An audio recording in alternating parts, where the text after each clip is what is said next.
Hi mga kamasters! Nasa part 3 na po tayo ng ating Google Classroom tutorial Tagalog serye. At bago po tayo mag-start, again gusto po ulit magpasalamat sa patuloy na pagsuporta sa ating part 1 at part 2. Simulan na po natin ang ating part 3.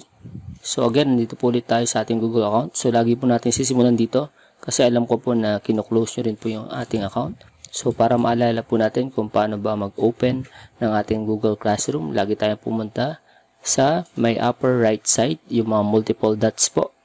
Click po natin yung multiple dots, then hanapin po natin yung ating Google Classroom. So once na nakapag-sign in na po tayo gamit ang ating Gmail account, nandyan na po yan. Mas madali na po natin siyang makikita at ma-access yung ating Google Classroom.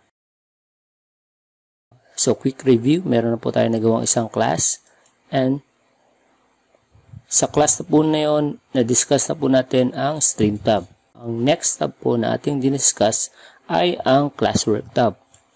So sa apat na tabs na po yan, yung Classwork at yung Grades po talaga, yung pinaka, kumbaga, marami tayong dapat i-discuss or marami po tayong dapat na matutunan. So napaka-importante po ng apat na tabs. Yun nga lang po talaga sa Classwork at sa Grades. Nandun po yung mga medyo komplikado na mga bagay na dapat po nating malaman, since dito po natin ginagawa lahat ng mga materials, lahat ng mga exams, lahat ng mga bagay na pwede nating maibigay para sa ating mga estudyante. Na-discuss na po natin at nakagawa na po tayo ng dalawang classwork. Ito po ay yung assignment at quiz assignment.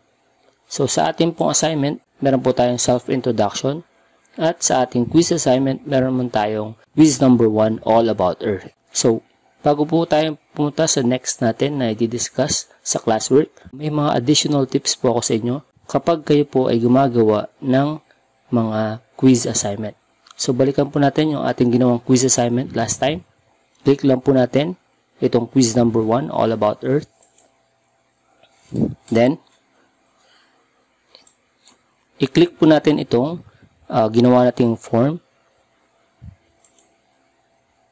Tapos po, i-redirect po tayo. So, kung maalala po ninyo, gumawa po tayo ng 5 questions dun sa ating part 2 ng ating Tagalog serye. Nakapaglagay po tayo ng ating 5 questions. At sa settings po, ay hiningi po natin or require po natin yung pag-collect ng email ad. So, ano pa ba yung mga pwede nating idagdag na mga tips dito po sa ating paggawa ng quiz assignment? Now, first tip po ay, ang gawin po natin ay pindutin po natin itong pencil or pen type dito po sa lower right portion para po ma-edit po natin siya. Then, dito po tayo sa questions. So, kung natatandaan niyo po, nag-try tayong sagutan ang quiz na to gamit yung student account po na ginagamit po natin para makita natin sa student view at sa teacher view. So, ano pa ba yung pwede natin madagdag dito sa ating paggawa ng quiz assignment? First tip po ay, napapansin niyo po na dito sa ating ginawang quiz assignment ay email address po yung hiningi, tapos po ay mga 5 questions na. Ang tip ko po ay, lagay rin po tayo ng another portion para po sa kanilang pangalan. So, paano po natin gagawin yun? Di ba parang sa exam po, mas maganda na makita natin yung kanilang, bukod sa email address, ay makuha rin natin yung kanilang pangalan para mas madali natin na makilala kung kanino ba or sino ba yung sumagot nung tanong na yun. So, para magawa po yun, ang gagawin lang po natin ay i-click po itong plus sign para mag-add po ng question. So, dapat po ay nandito po tayo sa tapat ng pinakauna po natin kung nasaan po yung email ad. Para po, pag nandyan po tayo at dito po lumalabas yung plus sign, ibig sabihin, pag kinlik po natin itong plus sign, sa baba po niya mismo, mapupunta yung po or bagong question na ilalagay po natin. So, click po natin yung plus sign. Okay. So, scroll down po tayo. So, this time, hindi naman po tayo magtatanong or gagawa ng question na kailangan ng options. So, para po siyang gagawin po natin ay short answer na type. Kasi po ang tatanungin natin ay pangalan. So, ang gagawin po natin ay punta sa may bandang right side. Click po yung arrow down button. Then, piliin po natin yung short answer. So, kung natatandaan nyo po, di ba dun sa ating ginawang 5 questions ay gumawa tayo ng short answer na type ng question dun sa pang-5? So, parang ganun din lang po yung proseso nito. Pero ang gagawin lang po natin ay tanungin yung kanilang pangalan. So, nalagay po natin dito ay complete name. Complete name. So, ipapakita ko po sa inyo kung ano po ang advantage kapag meron po tayong ganito. So, complete name. So, ganun din po. Click po natin itong required. So, pag may ilaw na po siya or may kulay na po siya, ibig sabihin naka-functioning na po siya. So, paano dun sa answer key? Siyempre, hindi naman po natin kailangan gradean. Ang kinukuha po natin ay ang kanang complete name. Hindi na po natin kailangan na galawin po yan. So, yan po. So, meron tayong email address at meron tayong complete name. Then, yung 5 questions po. So, kung gusto niyo pong ma-preview, click po natin tong preview na icon sa upper right side portion. Then, click po natin. Ayan na po. So, napapansin niyo po ba? Meron tayong complete name. So, bukod sa email address, meron na siyang complete name. Okay. So, that's one tip. Okay, balik po tayo sa ating quiz. Then, another tip po ay punta po tayo dito sa may gear, sa may settings. So, pag click po natin yan, may 3 pong options or may 3 pong buttons na lalabas. Ito po yung general, presentation, at yung quizzes. Dito po, ang ginawa natin, click natin nung collect email addresses para automatic na makukolect natin yung kanilang email ad once na nasubmit na po nila yung kanilang quiz. Click din po natin yung limit to 1 response since ito po ay kung meron tayong exam, mas maganda po na limit to 1 response. Pero po, pwede rin po na hindi nyo i-check kung gagawa po kayo ng questionnaire na gusto nyo lang po na pwedeng sagutin ng bata ng paulit-ulit. Kumbaga parang reviewer questions po niya. Okay? Then dito po, respondent scan. Yan po, edit after submit. Ibig sabihin po, pagka-submit nila nung kanilang sagot, ay pwede pa nila ulit ma-edit. So, hindi po natin chinikan yun. Same din po dito sa see summary charts and text responses. Hindi rin po natin chinikan. Dito po sa presentation, meron po din dito mga options. Ano pong ibig sabihin ng show progress bar? Ang ibig sabihin ng show progress bar, especially kapag marami po kayong tanong na ginawa, maganda rin po na i-check nyo yung show progress bar para po makikita ng bata kung ilan na po ba yung na-accomplish niya na tanong. So, out of dun sa mga questions na ginawa po natin. And ito naman pong shuffle question order, ito po yung parang pag chinekan po natin to, i-rumble po nung computer yung question order. Para po hindi pare-pareho yung question order ng isang bata at sa iba pang bata. So, kumbaga, ang number 1 ni student A ay hindi number 1 ni student B. So, magkaiba po sila kasi automatic po na nira-rumble ni computer ito pong mga questions. So, nasa option nyo po yan kung gusto nyo po ba or hindi na. So, wala naman pong magiging effect yun sa result kasi po, same pa rin naman po ng mga questions yung nandun pero ira-rumble na lang po. Okay? Again, sa confirmation message po, syempre, pwede nyo po itong palitan pag kayo po ay Filipino or syempre po, yung iba po yung Tagalog po or Filipino po yung yung mode of teaching. So, syempre, Filipino rin po yung ating ilalagay dito. Okay? So, yun po yun sa confirmation message.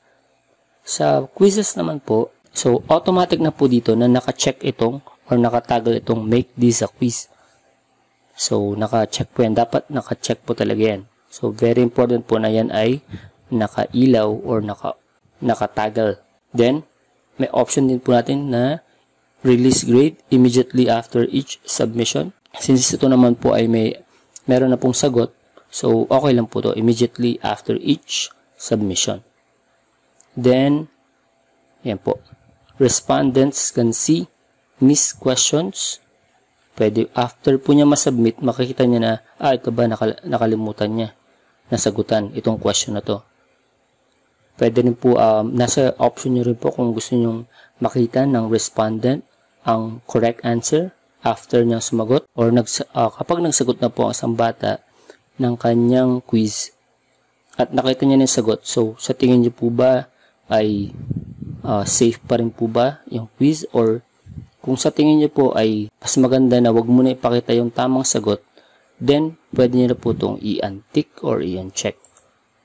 So ibig sabihin po niyan ay hindi po makikita ng bata ang tamang sagot. Makita niya lang po yung kung ano po yung tama, ano yung mali, pero pag mali po siya, hindi po maipapakita kung ano po yung tamang letter ng sagot. At then po yung ating point values. Okay, or try po natin, or yan, nasa option nyo po yan. So especially pag sobra po talaga na gusto nyo talaga makita, then pwede nyo pong i-check or i-check po yan. Okay, so this time i-check lang po natin muna for the sake po, halimbawa. Then pag okay na po yan, click po natin yung save. So tandaan nyo po na lahat naman po ng ginagawa natin ng mga editing ay automatic po na save. So mapapansin nyo po dito, wala po ditong save button or mga parang sa Excel or sa Word na file, save as. Kasi po automatic na po yan na nasa-save dito sa ating Google Classroom. At syempre, nagkakaroon din po kayo ng copy nito sa inyo pong Google Drive. Okay, so pag okay na po yan, balik na po tayo sa ating dashboard. Okay. Yan. So meron na po tayong nagawang dalawang class break. Meron po tayong self-introduction tsaka quiz number 1, all about Earth. Punta naman po tayo sa pangatlo na class break. Ito naman po yung question. So click po natin yung question. So from the word itself po, question, so ito po isang tanong. Pero hindi naman to katulad po ng quiz assignment na maramihan po yung tanong. So dito po ay one question po lang. At meron po kayong option kung ang question na po yun ay short answer or multiple choice. So saan po ba to usually ginagamit? Yung question po na to, naisip ko lang na pwede po natin itong gamitin pag may gusto po tayong tanungin sa bata na mga, pag kunyari po gumagawa tayo ng mga parang trivia na mga tanong na ang sagot ay isa lang. Okay, so para siyang quiz bee type, okay, na option nyo pa rin naman po kung yan ay graded or hindi graded. So kung gusto nyo lang po magkaroon ng parang mini game sa inyong Google Classroom, then pwede nyo pong gawin yung mga ganito. Mga one question lang po. So halimbawa po ang tanong natin ay, what is the other name for the moon? So what is the other name of the moon? Yan. Then, dito po hindi naman po kailangan na sobrang komplikado. Pwede yung mga simpleng tanong lang po ang gagawin natin. So, then pwede po kayo magbigay ng instructions, nasa inyo na po yan. Kung gusto po mag-add ng mga files, ganoon din po, pwede po kayo mag-add ng files ulit. Yan po yan. So, again, Google Drive, link, file, or from YouTube. Okay, or pwede po kayo mag-create ng docs, slides, sheets, drawing, or forms. Tapos po, dito sa may right side, ganun po ulit yung kanyang proseso. So, then, kanina po natin send, so to all students. Yan po yan. Tapos po, ilang points po ba? Ilang points or kailangan ba graded? So, kung ito po ay diniscuss nyo na parang pag mga one question lang naman ang tanong ay ito ay parang game style. So, pwedeng may points, pwede po siyang may score, or pwedeng ungraded lang. Parang, kumbaga, nagkakaroon po kayo ng game sa inyong Google Classroom. Pwede rin po tayo magbigay ng points para mas ganahan yung mga bata na sumagot. Pero, syempre, mag-iisip po tayo ng tanong na medyo challenging. Okay? Then, kung kailan po ang due date, same din po sa ginawa natin last time. So, kailan po ba ang due date niyan? So, ganoon. May 29. Then, anong oras? So, 11:59. So, pag okay na po yan, then, dito po napapansin nyo, students can reply to each other, or students can edit answer. So, dito po naka-default check na po itong students can reply to each other. So, anong ibig sabihin po niyan? Ibig sabihin po, para po siyang post na pwede mag-comment or pwedeng mag-communicate ang bata sa sagot ng kanilang classmates. So, naisip ko po na pag-iisayin natin ang tutorial doon sa pagsagot ng mga classwork at sa grade para po makita natin kung paano ba yung sagot ng bata at paano yung pag-grade ng teacher doon sa sagot ng bata. Okay? Para nakafocus lang po muna tayo sa paggawa ng ating classwork para mas organized po tayo. Then, kung okay na po yan, so napapansin niyo po dito, nakalagay po sa may upper right ay as. Kung napapansin niyo, yung button po dito, same pa rin po yan ng mga nandyan. Kung yan po ba ay as, schedule, or save draft. So, since gusto na po natin i-as, so click po natin yung as. Yan. Then, asking. So, meron na po tayong pangatlong classwork. So, yan na po yan. So, meron tayong third na classwork. So, again, gagawin po natin ay tatapusin lang po natin itong classwork.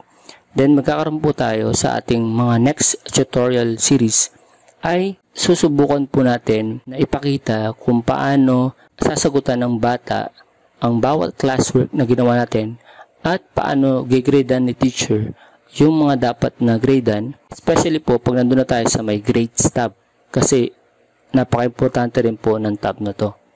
Okay po? Pang-apat na po tayo. Ano po ba yung pang-apat? Ang pang-apat natin ay material. So, ano po ba yung material? Click po natin yung material. So, material po is not really a question. So, wala pong question dito. So, dito po sa material, dito po natin ilalagay yung ating lesson natin. So, nandito po sa material na to, lahat ng mga pwede nating i-attach or ibigay sa bata na mga materials ng ating lesson. So, halimbawa po, ang ating topic ay all about Earth. All about Earth. Yan. So, maghahanap po tayo ng mga ng pwede nating maibigay sa bata. So, maghahanap po tayo ng pwede nating maibigay sa bata or ng mga files or mga websites na pwede po nilang magamit para sa kanilang pag-aaral. So, ito po ay napaka-importante, especially kapag may kakayahan naman po yung ating mga estudyante. At again, ito po ay isang alternative naman po. So, mas kung may kakayahan po na maka-access sa internet, so mas maganda po kasi meron silang way bukod po sa ating ibibigay ng mga modules or mga worksheets. Then, meron po silang iba pang access na pwede magamit para mas marami po silang matutunan. So, again, ano po ba yung pwede natin mga mai-attach na file dito po sa ating material? So, ang gawin po natin ay mag-attach tayo ng mga kaya po natin na mai-attach. So, click po natin itong add. Tapos po, simulan po natin sa link. So, again po, pag link, ito po ay mga websites. So, websites na pwedeng ma-access ng bata. Siyempre po, kapag sila po ay may data or may internet. So, click po natin yung link. Then, dito po, tatanin tayo ng URL.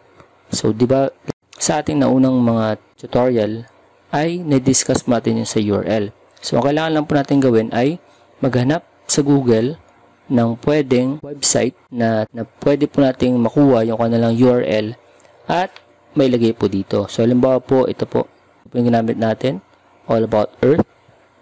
So, yan po. So, ito po ay website ng NASA.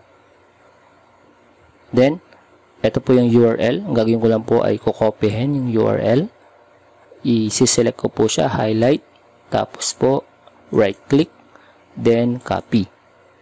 Tapos po, pag okay na po, babalik ako sa aking Google Classroom. Then, pupunta ako dito sa may link. Click ko po dyan. Tapos, right-click. Tapos po, paste.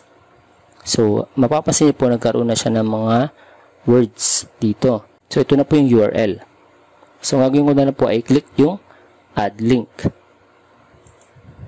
So, pag i-click po yung add link, automatic po na dito na po yung website ng NASA. So, pag kinlik po yan ng bata, automatic, ma-redirect na po siya doon sa website ng NASA. Ibig sabihin, ma-open na po yung website ng NASA sa kanilang cellphone or kanilang laptop. Another material that we can add po ay ang file. So, again, pwede po tayo mag-download ng kahit anong file. Again, ang file po natin, pwedeng PDF, pwedeng PowerPoint, pwedeng image, pwedeng audio, pwede rin pong video. Kapag dinownload nyo na po yung video, pwede po natin i-attach dito. So, halimbawa po, mag-a-attach ako ng PDF file at image. So, ang gagawin ko po ay click yung file. Tapos po ay mag-a-upload ako ng file. So, i-click ko po yung files from your device. Ibig sabihin, galing po sa aking computer. So, click ko po itong select files from your device. Tapos po, hanapin ko sa folder kung saan ko po sinave yung aking pong mga materials. So, dito po, meron akong image. So, ito po yung na-download kong image galing sa Google. So, 10 facts about Earth. Yun po. And then, pag-click ko na po yung picture, then click ko po yung open. So, meron na po ang isa. At kung gusto ko po magdagdag, click ko po itong add more files. Tapos, ito naman po, PDF file po ito. Nang ganoon din, all about Earth.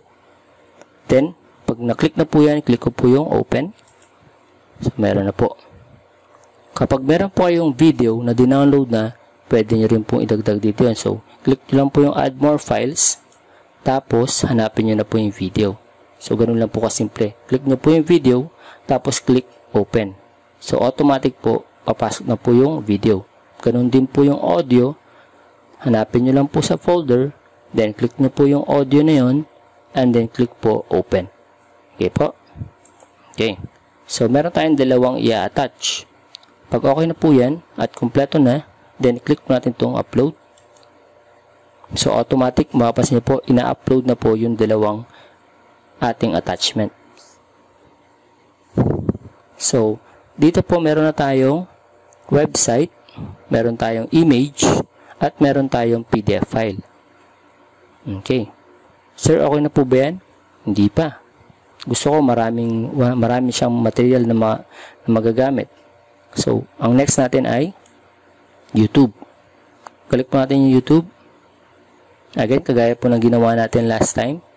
Ang ginawa natin ay nag-type tayo ng Earth dito sa box. Pwede na po tayo, ibig sabihin po, pwede na tayo mag-search po dito sa YouTube. So, Earth. Then, click ko po itong enter.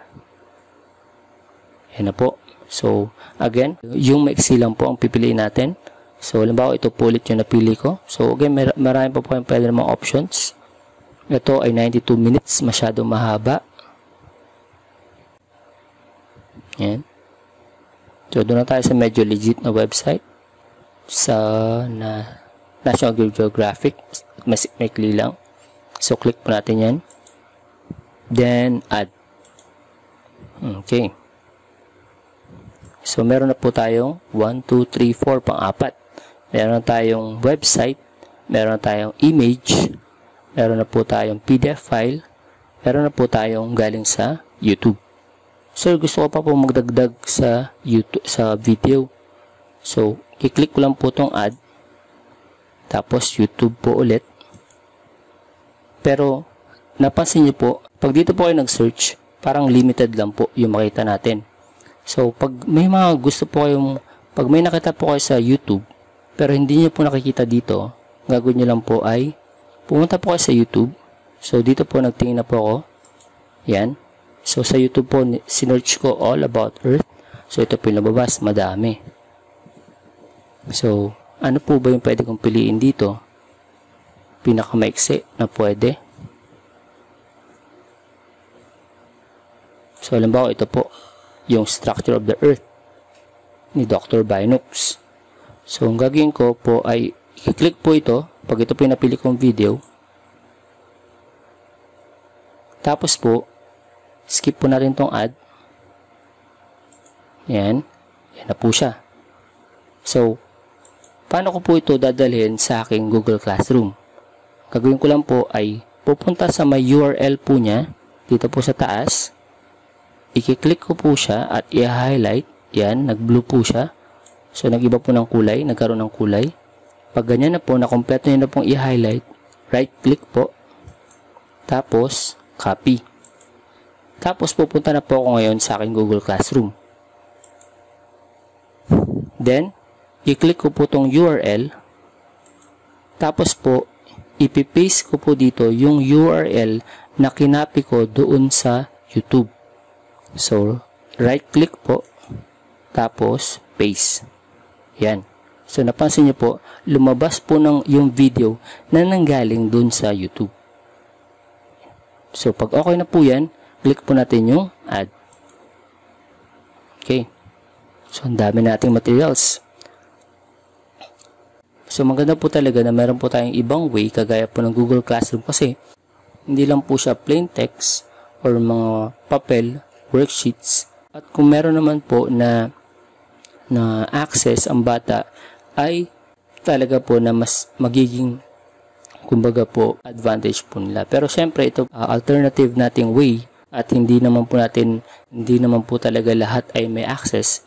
So, ito lang po ay para mapakita po natin yung iba't ibang way na pwede nating maituro sa mga bata.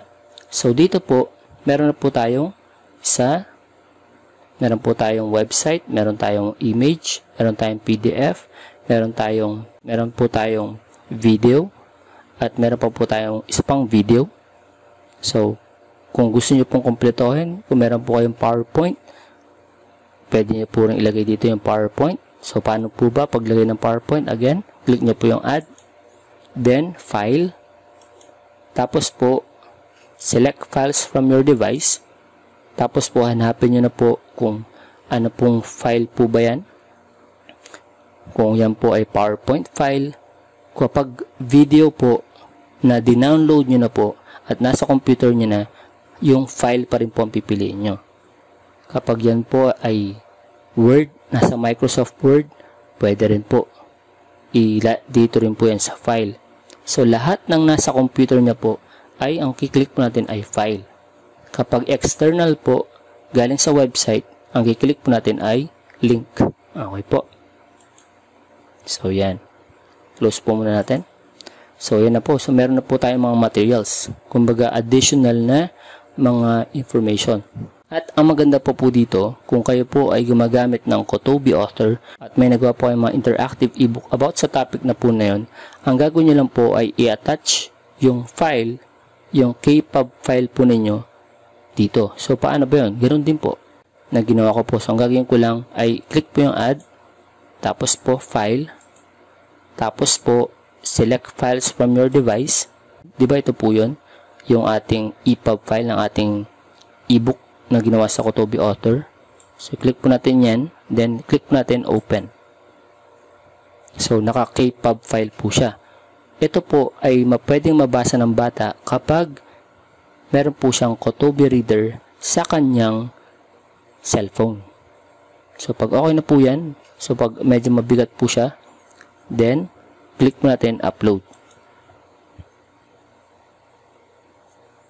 So, syempre, medyo mabigat po siya. Hintayin po natin siya mag-load.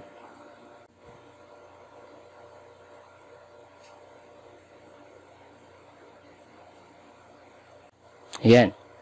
So, tinan po natin. Ayan na po. Andyan na po yung KPub file. Di ba ang ganda po na meron tayong Google Classroom kasi ito po yung way natin para ma-send po natin ang ating ebook na nagawa gamit ang Kotobi Author. Bukod sa ating ebook na file sa Kotobi Author na ebook file, ay pwede rin po tayo magdagdag pa ng iba pang bagay bukod sa mga printed materials. So, meron tayong website, meron tayong video, meron tayong mga PDF, meron tayong image. So, ang dami pong choice ng bata or ang dami pong pwede pong maging way ng bata para mas marami po siya matutunan tungkol po dun sa topic na yan. So, pag okay na po lahat ng attachments po natin at sa tingin po natin ay kompleto na po siya, ang gagawin na lang po natin ay, syempre ito po ay to all students. Then, i-click na lang po natin itong pause.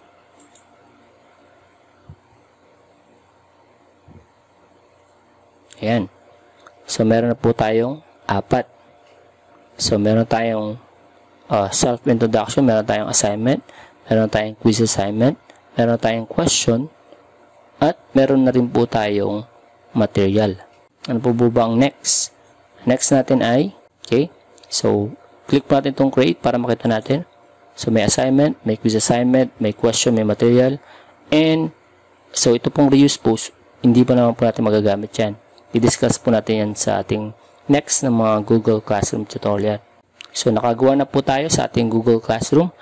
Now, kung gusto niyo pa po magdagdag, syempre, gawin niyo lang po ay click niyo lang po yung create at kayo na pong bahala kung ano po ang gusto po ninyong gawin na classwork. And ang next ko pong di-discuss ay ito pong pag kinlik po natin ng create, bukod sa reuse post, ito po ay para mag-reuse ng post natin. Meron po kayong napapansin dito na topic sa baba. Ano po ba ang topic? Ang topic po ay isang way na pwede nating ma-organize ang ating Google Classroom, especially po sa classwork.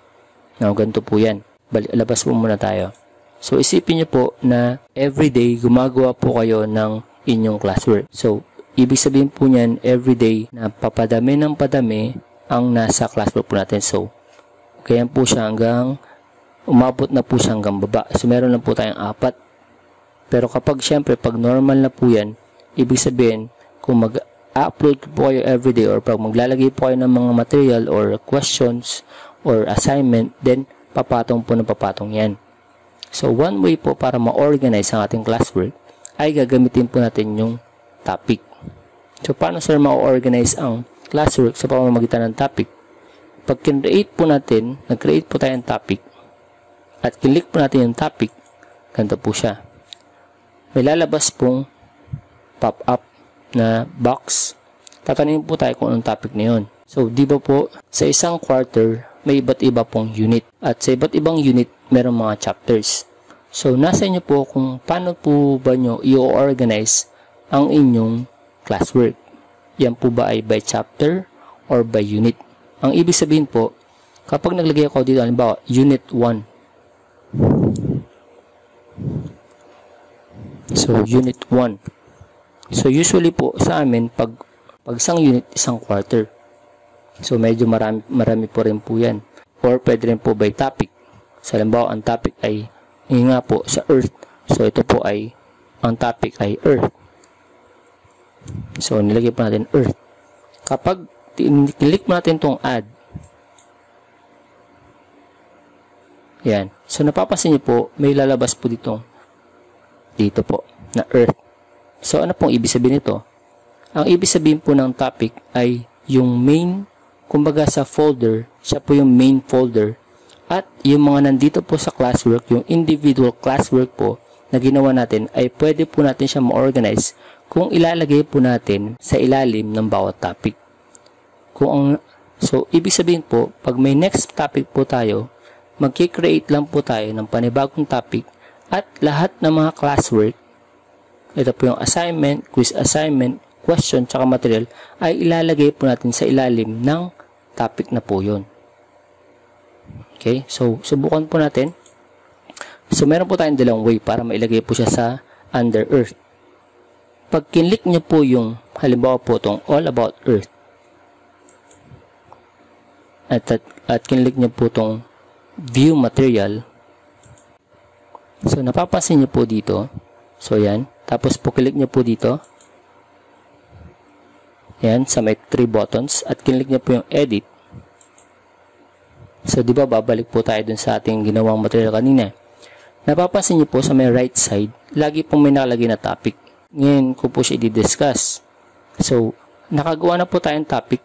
Ang ginawa po natin, kinreate po natin topic ay Earth. So, pag click po natin itong topic dito, itong arrow down button, mapapansin po ninyo na meron na pong lumabas na Earth. Ibig sabihin, nakakreate na ako ng topic, Earth. So, pag kinlik ko po yan, ang ibig sabihin po niyan, ito pong material na to ay under sa topic na Earth. So, tingnan natin kung ano po mangyari dun sa material natin. Click po natin yung save.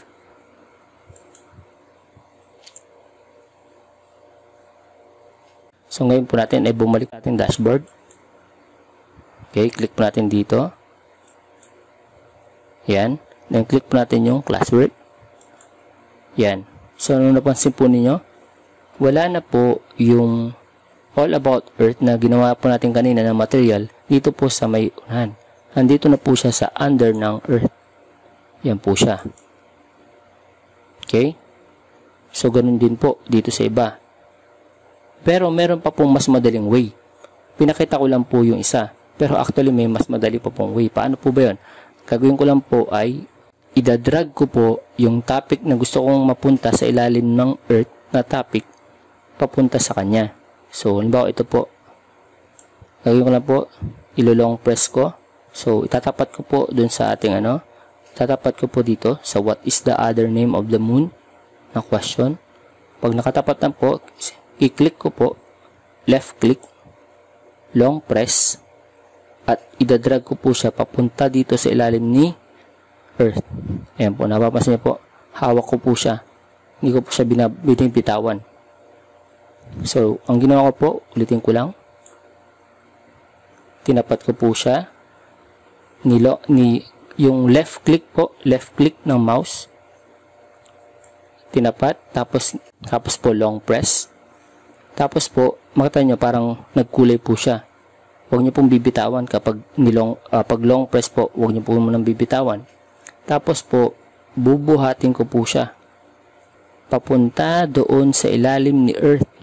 Yan, parang nagbibit-bit po tayo. Yan. So, napansin niyo po, nasa ilalim na siya ni earth. So, under siya ng topic ni earth. So, ganun din po itong quiz number 1. Drag po natin, pitpitin po natin siya papunta kay earth. Yan.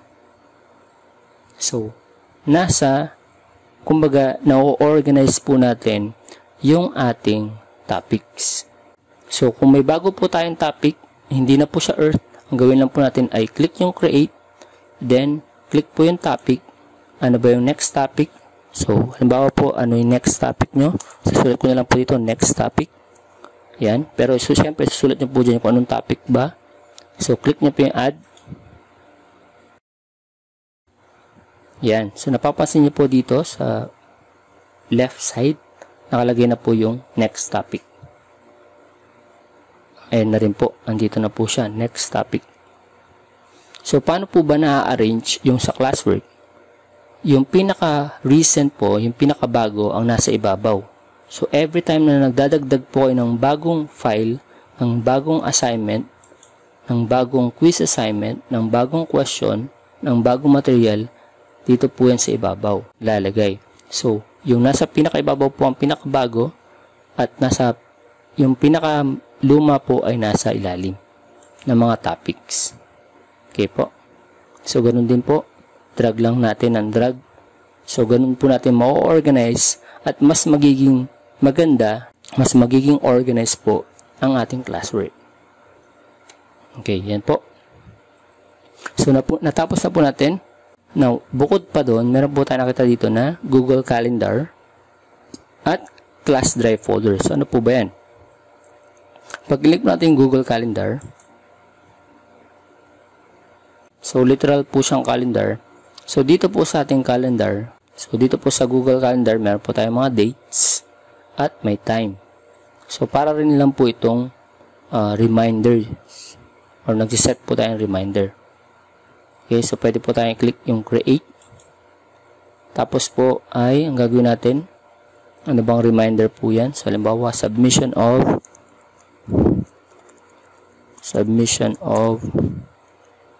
assignments. Ayan.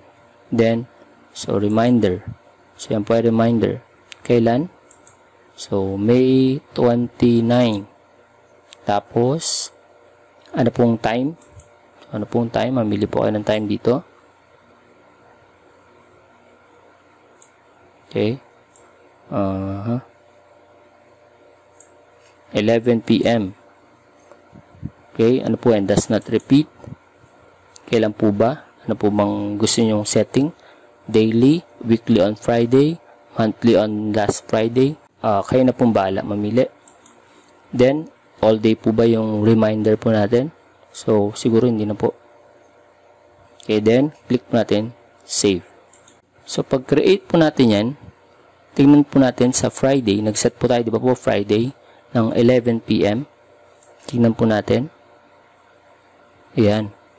So, napansin nyo po, Friday ng 11 PM, dito po lalabas yung ginawa nyo pong reminder. So, kahit ilang reminders po yan, wala pong problema. So, click lang po natin yung create. Pwede po yung event, pwede pong reminder.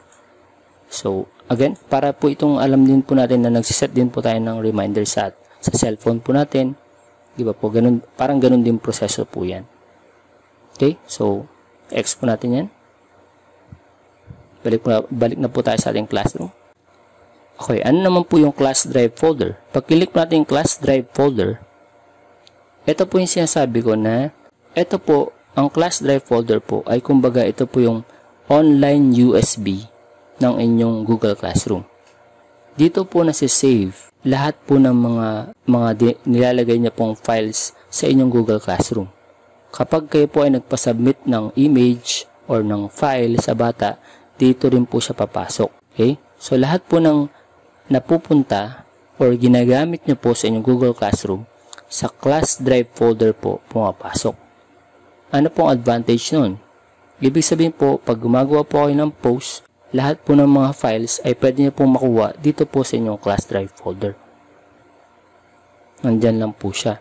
So, pag may mga pinasa at hindi po kayo makita, punta lang po kayo sa classwork at i-click nyo po yung class drive folder. Nandyan lang po yun. Okay? So, meron na po tayong classwork. Natapos na po natin lahat. Na-discuss na natin. So, nasa inyo na po yan kung paano nyo po i-organize yung inyo pong classwork. So, again, meron po tayong mga classwork.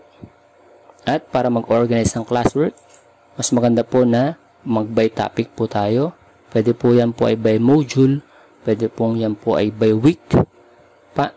So, nasa inyo po yan kung ano po ba yung naisip nyong diskarte para mas maging organized yung inyong classwork.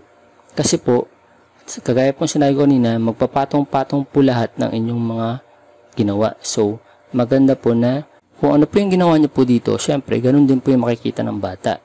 So, kapag ito ay Earth, ibig sabihin, lahat ng mga nandito po sa ilalim ng Earth na topic ay mga files, mga assignments na all about Earth. So, ganun din po sa iba pa pong topics. So, ganun lang po siya ka-simple. Yan po mga ka-masters, sa wakas, natapos na po natin ang kabuuan ng classwork tab. Now, sa next po natin ng mga Google Classroom tutorial, ay discuss po natin ang People tab at ang Grades tab. At marami pa po tayong pwedeng may discuss pa na mas magpapaganda sa ating Google Classroom. So, sana po ay patuloy niyo pong suportahan yung ating Google Classroom Tagalog serye at sana po ay patuloy niyong subaybayan at suportahan ang ating Google Classroom Tagalog serye at sana po ay nakakatulong ito para sa inyong paghahanda sa paggawa ng inyong Google Classroom account. Again, this is your Maestro Johnny and see you sa ating next Google Classroom Tutorial Tagalog serye.